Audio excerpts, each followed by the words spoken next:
The headlines scream out, "A new plan for Gaza," announced by Prime Minister Netanyahu. Today, May 22, 2025, the situation is beyond desperate. People are starving. Hope is a fragile commodity.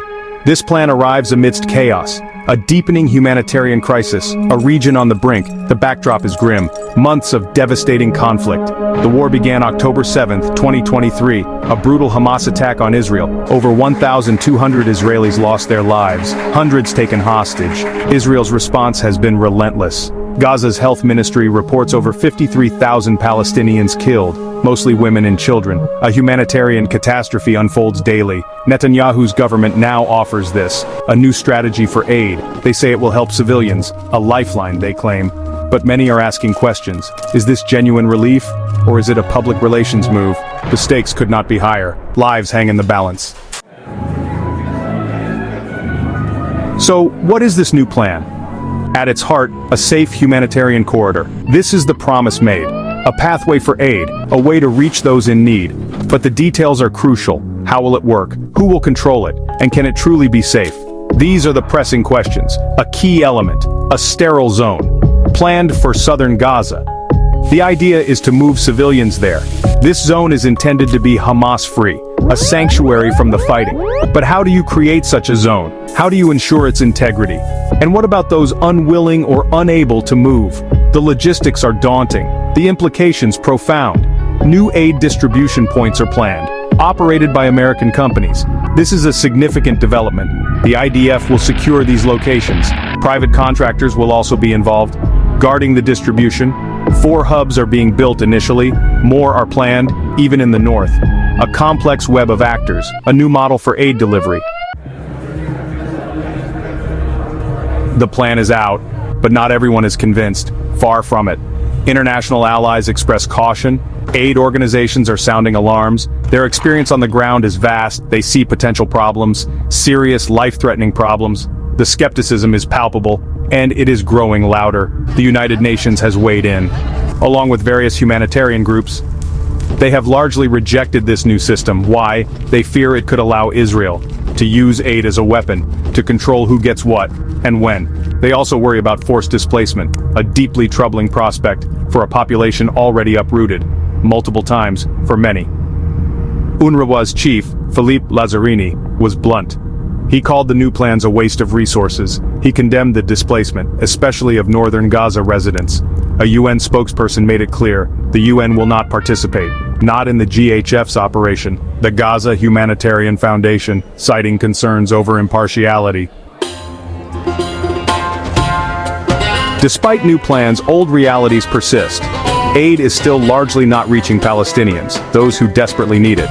The UN reported 78 trucks recently entered, a small number, given the need, but even that faced huge challenges. Distribution is a nightmare, routing issues are common, and there are constant fears of looting. Desperation fuels such acts. UN spokesman Stefan Dujarric painted a stark picture. The majority of supplies entering Gaza, since Monday earlier this week in May 2025, could not be distributed. Why? Unsafe routes designated by the Israeli military. This is a critical breakdown. Aid arrives but goes no further, trapped by insecurity and by logistical hurdles. The shortages are severe. Food is scarce, basic supplies too. Communal kitchens, a lifeline for many, are now nearly depleted. Aid groups have run out of food. They have nothing left to distribute. Imagine that desperation, knowing help is close yet unreachable. This is the daily torment for countless Gazan families. Food security experts warn. Section 5. The world watches, global pressure and diplomatic ripples. The eyes of the world are fixed on Gaza, on Israel, on this new aid plan. The international community is watching, intensely, critically.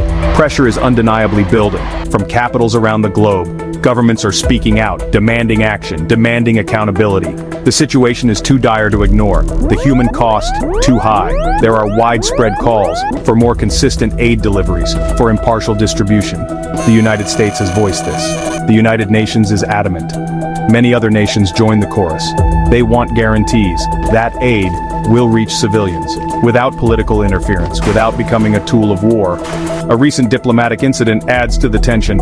A group of diplomats visiting Jenin, in the Israel-occupied West Bank, they came under fire. The Israeli military stated its case.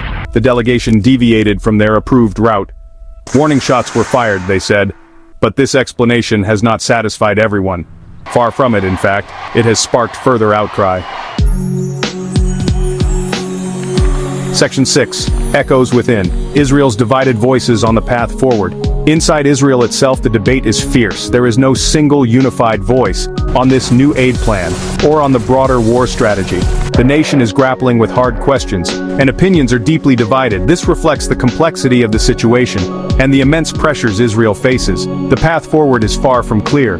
Some Israelis support Netanyahu's plan. They see it as a necessary step, a way to manage the humanitarian crisis, while still pursuing war aims. They believe it can help civilians, and perhaps weaken Hamas's control, by preventing the group from seizing aid. For these Israelis, it's a pragmatic solution, in an incredibly difficult situation, a balance between security and humanity. However, many others are skeptical, or openly critical of the government's approach. They question the plan's effectiveness. Will it truly alleviate suffering, or is it too little, too late?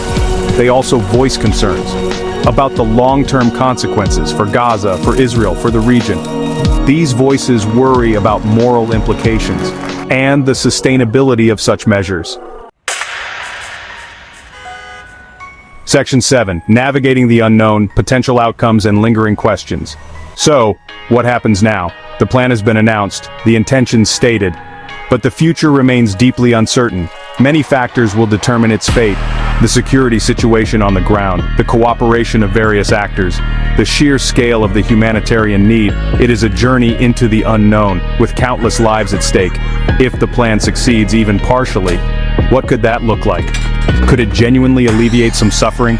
Could it bring a measure of order to the chaotic aid distribution process? Perhaps it could open new channels for food, water, and medicine to reach those on the brink.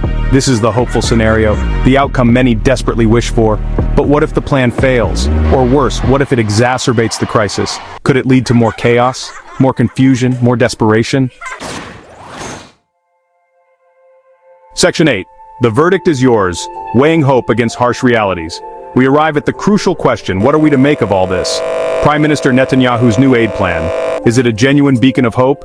A real chance to ease the suffering in a land ravaged by war? Or is it, as some fear, a mirage, a public relations effort, masking a grimmer reality? The truth is rarely simple.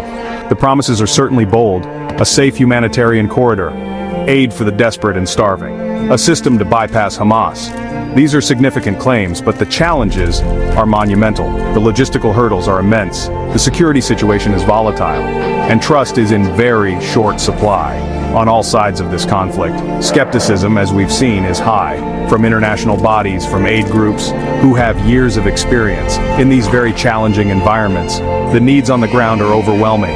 Famine stalks the strip. The history of aid to Gaza is fraught with difficulty and disappointment.